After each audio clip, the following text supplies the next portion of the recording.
दोस्तों, कोई क्रूर हो सकता है तो कितना? क्या वो आदमियों का मांस खा सकता है? तो चलिए हम बताते हैं आपको एक ऐसे शख्स के बारे में जो एक प्रधानमंत्री होते हुए भी आदमखोर था, यानी कि आदमियों का मांस खाता था। दोस्तों, मैं बात कर रहा हूँ युगांडा के तानाशाह ईदी अमीन की। तो चलिए दोस्तों, इसके बारे में विस्तार से इस वीडियो में हम जानते हैं।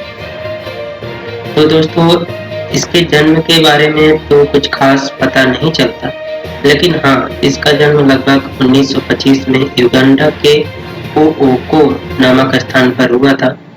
इसने यंग होते ही युगांडा की आर्मी को ज्वाइन कर लिया और यह एक अच्छा बॉक्सर होने के कारण वहाँ की सेना के लिए बॉक्सिंग खेला करता था और इसका शरीर करीब 6 फीट 4 इंच होने के कारण बॉक्सिंग में इसे अपार सफलता मिली और यह 6 बार युगांडा का बॉक्सिंग चैंपियन भी बना। इससे खुश होकर युगांडा की सरकार ने इसका प्रमोशन जल्दी कर दिया और 1965 का दशक आते-आते वह वहाँ की आर्मी का जनरल बन गया।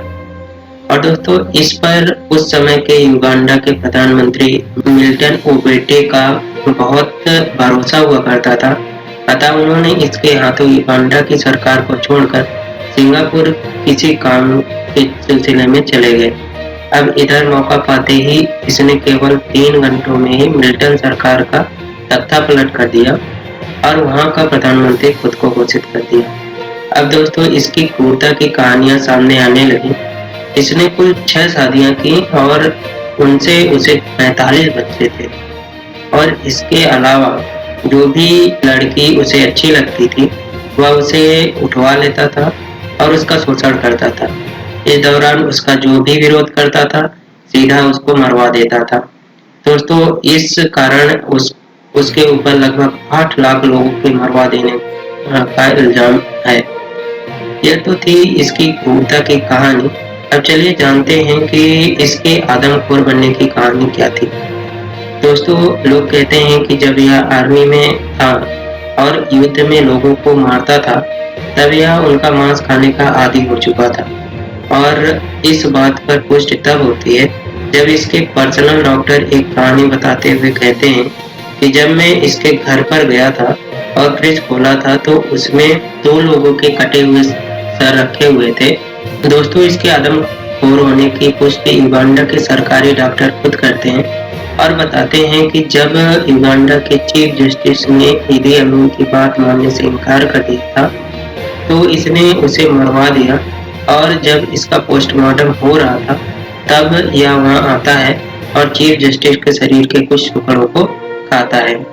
इन सब कारणों के चलते यह अपने आप को बहुत ही ज्यादा ताकतवर समझने लगा था और लीबिया के तानाशाह के साथ मिलकर इसने अप्रैल 1978 में युगांडा के पास तंजानिया नामक देश पर हमला कर दिया था। लेकिन तंजानिया देश इसकी सेना को हरा देती है और युगांडा पर कब्जा कर लेती है, लेकिन ईदी अमीन यहाँ से भागकर लीबिया जाने में सफल हो जाता है। इसके बाद यह 88 में सऊदी अरब चला जाता है और कुछ सालों बाद 2003 में इसकी तबीयत खराब हो जाती है और तबीयत खराब होने की वजह से इसकी मौत हो जाती है।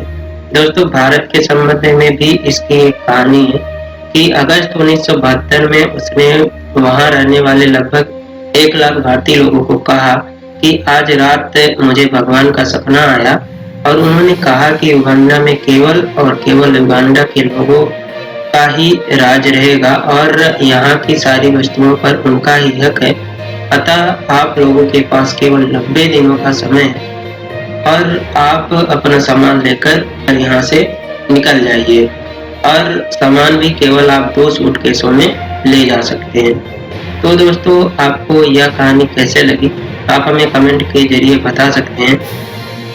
धन्यवाद।